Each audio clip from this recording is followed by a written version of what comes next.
Praise the Lord, সবাইকে জয় যিশু। আসুন বাইবেল থেকে একটি বাক্য নিয়ে আলোচনা করি। প্রিয় খ্রিস্টীয় ভাই ও বোনেরা, আমরা সবাই জানি আমাদের প্রভু যিশুকে ভয় করা দরকার আছে। তো ভয় করা দরকার আছে, তো সেই নিয়ে আমি একটি বাক্য আলোচনা করব।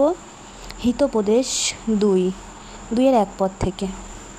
বৎস, তুমি যদি আমার কথা সকল গ্রহণ করো, যদি আমার আজ্ঞা সকল তোমার কাছে সঞ্চয় করো, যদি প্রজ্ঞার দিকে কর্ণপাত করো, যদি বুদ্ধিতে মনোনিবেশ করো, হ্যাঁ, যদি সুবিবেচনাকে আহ্বান করো, যদি বুদ্ধির জন্য উচ্চস্বর করো, যদি রৌপ্যের ন্যায় তাহার অন্বেষ করো, গুপ্ত ধনের ন্যায় তাহার অনুসন্ধান করো, তবে সদাপ্রভুর ভয় বুঝিতে পারিবে, ঈশ্বর বিষয়ক জ্ঞান প্রাপ্ত হইবে।